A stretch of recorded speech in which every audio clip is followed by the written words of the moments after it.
What if I told you that this interview with Kyrie Irving would end up leading to the destruction of a championship team and the inevitable creation of one of the best players in the NBA today? This interview created an NBA superstar. Welcome to the NBA Butterfly Effect.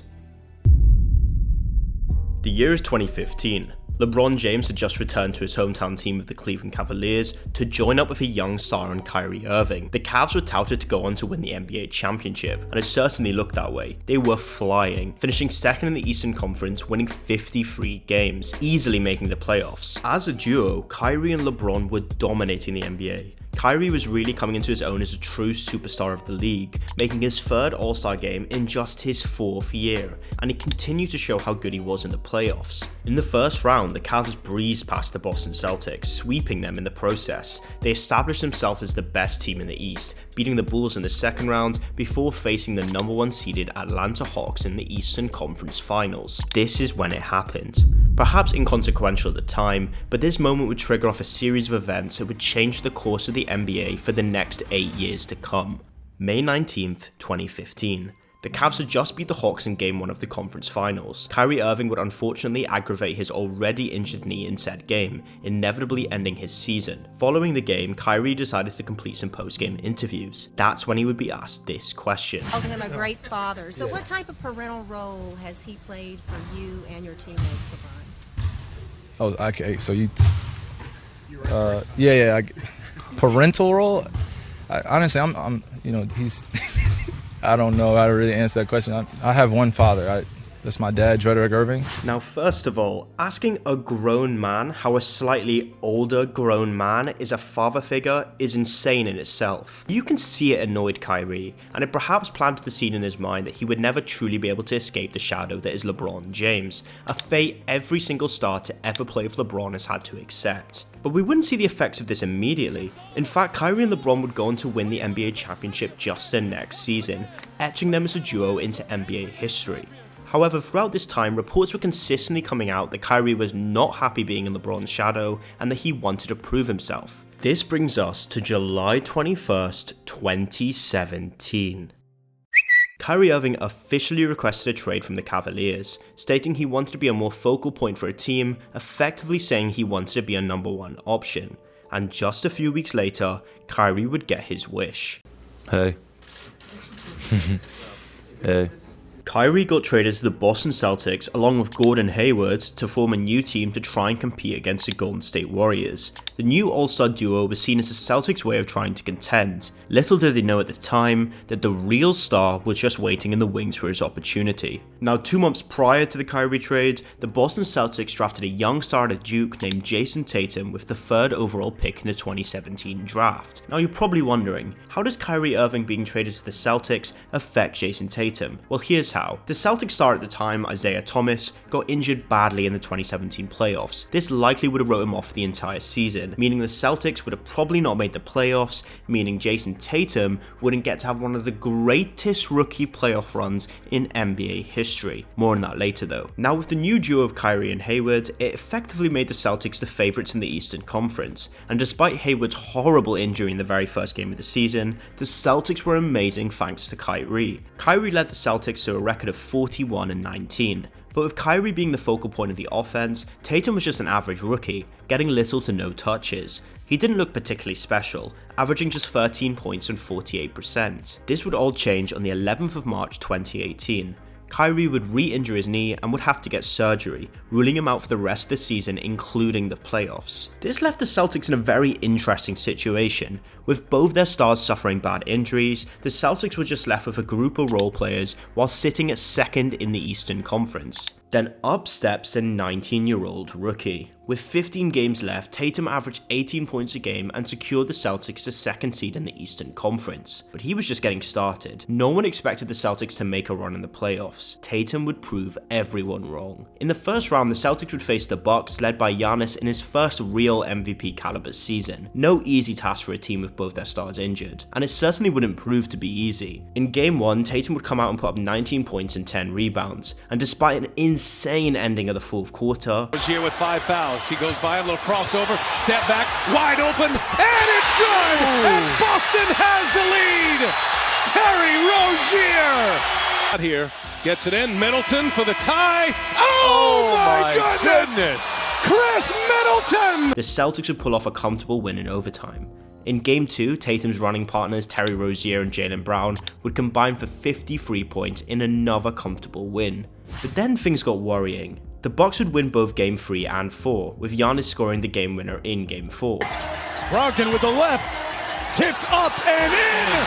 Giannis with 5 seconds to go! With the series tied 2-2, people really didn't believe in the ability of the young Celtics core to pull this series out. Game 5 was an incredibly scrappy game, with both teams' offense being super stagnant, with no one from either team scoring more than 23 points. This was the game where the bad blood between Bledsoe and Scary Terry was very obvious. The story of Terry is a video for another day though. The Celtics managed to pull it off, and they won the game in very scrappy fashion. Game 6. Giannis would dominate, despite Tatum putting up 20 points, 6 rebounds and 5 assists, and the series would be going to Game 7. In Game 7, Tatum, Horford and Terry Rozier would combine for 72 points in a fairly comfortable win, moving on to the second round. In the second round, they would face the number 3 seeded 76ers, easily the hottest team in the East. They went on a 16-game win streak to end the season. Ben Simmons and Embiid were balling. They were many people's picks to win the Eastern Conference. Well, Jayson Tatum humbled them. A 19-year-old rookie outplayed a superstar in Embiid. It wasn't even a particularly competitive series. Tatum would score 28 points and Terry Rozier would take over in the last few minutes to secure a Game 1 win. In Game 2, the Celtics pulled off an incredible 22-point comeback led by Tatum, who led all scorers. Game 3 was a complete nail-biter, but Tatum outplayed everyone, scoring half of the Celtics' points in the fourth quarter, and the Celtics would effectively end the series, shocking the entire NBA world, taking a 3-0 series lead to end the Sixers' championship dreams. In Game 4, the Sixers would get one back, but the Celtics would close the series out in Game 5, with Tatum putting up a game-high 25 points, with 10 of them coming in the fourth quarter. He pretty much single-handedly beat the 76ers, including scoring the eventual game winner. Rozier drawing some traffic. Who's going to take the big shot? Tatum, and Tatum scores! Boston on top! So Jayson Tatum embarrassed the 3rd seed in the Eastern Conference, finishing the series with averages of 24 points on 53% from the field, showing how he was destined to be a superstar in this league. But he wasn't done yet. In his rookie season, Jayson Tatum had led a Boston Celtics team with no All-Stars to the Eastern Conference Finals to face LeBron James and the Cavs. And things started off amazingly for the Celtics. The Celtics blew the Cavs out by 25 points in Game 1, with Tatum scoring 16, and Game 2 was more of the same. The Celtics would win by 13 points. It really looked like the Celtics were bound for the NBA Finals. But in Game 3, the Cavs blew the Celtics out by 30. Tatum did lead the Celtics in scoring though. Now Game 4 would be a dogfight. Tatum and Brown were balling, combining for 43 points. But this was 2018 LeBron James they were against, so that wouldn't be enough. LeBron on his own would score 44 points, including clutch buckets in the fourth quarter. Complete domination.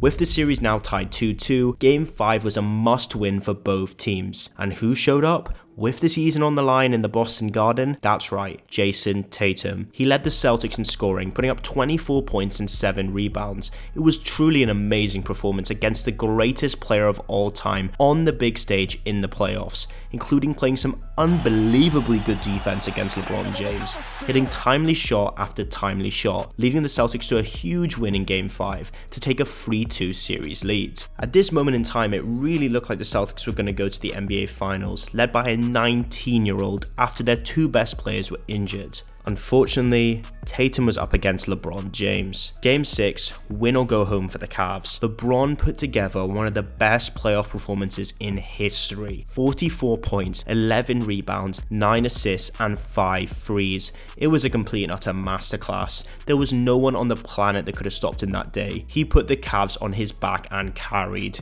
including the iconic back-to-back threes on Tatum in the fourth quarter to secure the win and force a Game 7. James drives, steps back, puts up a 3. Bang! LeBron James from downtown. Steps, tries it again, puts it in! As the shot clock expires, LeBron James with 44. Game 7 in Boston. Winner receives a trip to the biggest stage in basketball, the NBA Finals. Jayson Tatum would play incredibly once again, by far the best player on the Celtics on the day, leading scorers with 24 points and 7 rebounds, including one of the most memorable moments in recent NBA history, and easily one of the coldest things a rookie has ever done. With 6:45 remaining, Tatum drives down and throws it down! Wow! To posterize LeBron James as a 19-year-old in a Game 7 of the Eastern Conference Finals and then to stare at him afterwards, insane. It was at that moment the world really knew Jayson Tatum was destined for greatness. It was just a matter of time. Unfortunately, Tatum wasn't enough. LeBron James would have 35 points, 15 rebounds, and 9 assists, including the dagger to secure the series win and a trip to the NBA Finals. Here comes James in the open floor. James, grab from behind, count it, goaltend, and one. Despite losing in the Eastern Conference Finals, in less than a year, the name Jayson Tatum went from being a role-playing rookie on a star-studded Celtics team to a name that LeBron James and the world knew as a star. At just 19 years old, he had proven himself on the biggest stage of them all and went toe-to-toe with the king. Tatum made history, scoring the second most points as a rookie in a playoff run ever, only beaten by the great Kareem Abdul-Jabbar. Kyrie moving to the Celtics and getting injured gave Tatum the rare opportunity to carry a team in the playoffs as a teenager. Then just a year later, Kyrie would leave the Celtics, cementing Jayson Tatum as the #1 guy on the team. Tatum has since led the Celtics to 3 more Eastern Conference Finals and even an NBA Finals in 2022 against the Golden State Warriors. He's easily a top 10 player in the world right now and undoubtedly a superstar. And he's only getting started. And that's how an interview created an NBA superstar. I hope you enjoyed my new series, The NBA Butterfly Effect. If you did, subscribe and click the like button, and I'll see you soon.